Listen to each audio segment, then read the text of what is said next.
បាទអនុញ្ញាតគ្រប់ជម្រាបសួរប្រិយមិត្តបាទតទៅនេះខ្ញុំបាទសូមធ្វើកម្មបង្ហាញជូនអំពី sound effect បាទរបស់Comica បាទម៉ាស៊ីននេះបាទជាមួយនឹងឈុត microphone Star H2D ដែលមានតម្លៃ$220វាស្រូបខ្លាំងប្រិយមិត្តនេះអានេះគឺបើក microphone នេះខ្សែ microphone ដែលនៅជិតមាត់ខ្ញុំឯងបាទអញ្ចឹងបើកវាកាន់តែស្រូបខ្លាំងហើយបើគិតថាស្រូបអត់គ្រប់គ្រាន់លោកអ្នកតឡើងអានេះមកឃើញទេស្រូបខ្លាំងមែនតើបាទអញ្ចឹងខ្ញុំប្រើតែប៉ុណ្ណេះទេបាទអានេះបន្ថយបន្តិចមកក៏បានស្រេចតែលោកអ្នកចូលចិត្តសំឡេងណាហើយចំពោះប៊ូតុងទាំង3អានេះ high ហ្នឹងបើយើងនិយាយឆឹកឬសំឡេងឆឹកស្រួយយើងបើកឲ្យអស់ក៏បានអានេះយើងសេរីមកយើងមើលសលេងឃើញទេសលេងវារៀងណែនជាងមុនបាទបើយើងយកពាក់កដាលឃើញទេលោកអ្នកឃើញទេបាទសលេងវាចេញមកបែបហ្នឹងដល់ពេលនេះលោកអ្នកបន្ថយវាមកសលេងរបស់យើងគេវាកាន់តែតូចអញ្ចឹងអានឹងយើងសេរីលោកអ្នកចំណាយពេលសេរីក្នុងការច្រៀងថាតើសលេងរបស់យើងនឹងយើងអាចពេញចិត្តមួយណាហើយចំពោះប៊ូតុងខាងនេះគឺយើងប្រើ HLR ទី2បានយើងអាចប្រើបានអានេះប៊ូតុងនេះបាទដោយសារតែ sound card ហ្នឹងយើងអាចប្រើ microphone 2នេះដោយ HLR របស់វាឃើញទេអញ្ចឹងលោកអ្នកចង់ធ្វើជា podcast អីលោកអ្នកក៏ទិញ mic ថែមមួយទៀតជាការស្រេចហើយវាស្រូបសំឡេងច្បាស់មែនតើដោយលោកអ្នកកំពុងឮអញ្ចឹងហើយ auto tune លោកអ្នកប៉ះមួយមកនេះវាប្រើថាច់ឃើញទេប៉ះមក auto tune បាទតែយើងមិនបាច់ប្រើទេបាទអានេះគឺជា effect របស់វាមានតែ4ទេសម្រាប់ច្រៀងលោកអ្នកមាន6បាទទាំង host បាទហើយនឹងroom ឥឡូវខ្ញុំប៉ះមួយមក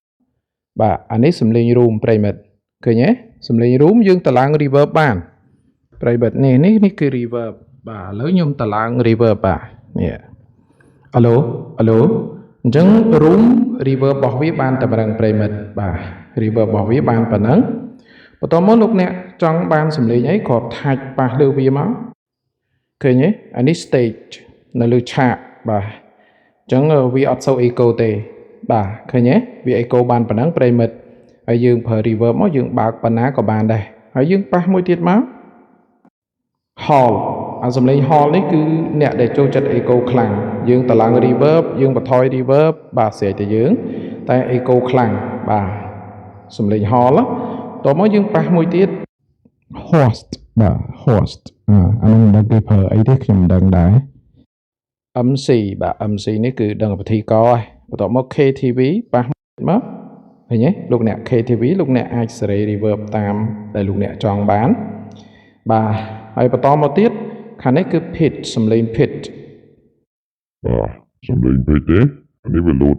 male បើលោកអ្នកស្រីវាចេញសំឡេងប្រុសមួយទៀតមកវាទៅជាសំឡេងស្រីយើងខាត់មួយទៀតមកទៅជា baby មួយទៀតមកទៅជាសំឡេង monster យើងប៉ះមួយទៀតទៅជាសំឡេង electric ដូចជាមនុស្សយន្ត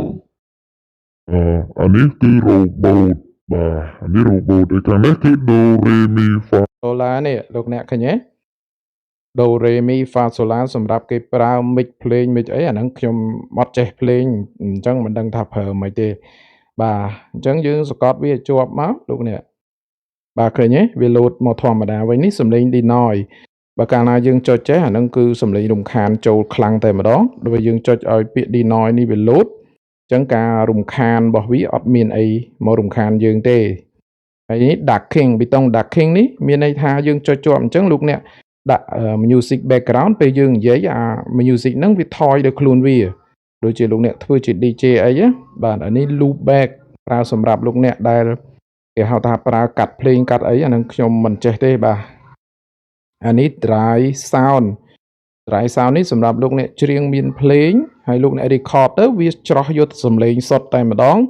គឺលោកអ្នកអត់មានសំឡេងចូលទេអញ្ចឹងលោកអ្នកយកសំឡេងហ្នឹងយកទៅកែនៅក្នុងកម្មវិធីបាទផ្សេងទៀតនៅលើ computer ឬក៏ទូរស័ព្ទដៃដើម្បីតឡើង reverb ឬក៏ echo បាទអញ្ចឹងអាហ្នឹងវាល្អសម្រាប់លោកអ្នកដែលចេះកម្មវិធីភ្លេងបាទអានេះ music only មានន័យថាបទចម្រៀងណាដែលមាន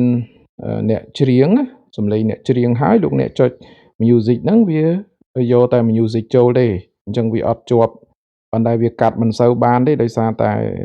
ចម្រៀងនៅតាម YouTube គឺវាអត់មាន surround sound អញ្ចឹងបើសិនជាយើងចាក់ចេញពី CD ចេញពី DVD អាហ្នឹងវាអាចកាត់បានល្អបាទ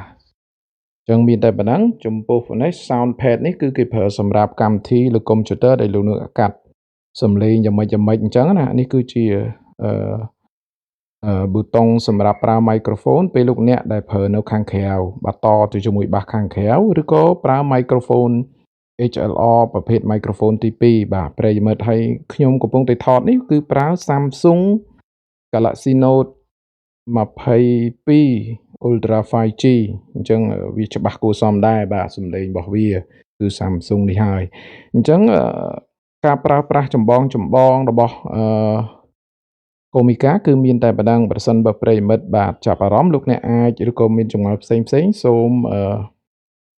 ផ្ញើសារចូលក្នុង page មកខ្ញុំបាទនឹងឆ្លើយទៅតាមអ្វីដែលខ្ញុំចេះអរគុណច្រើនជម្រាបលាបាទ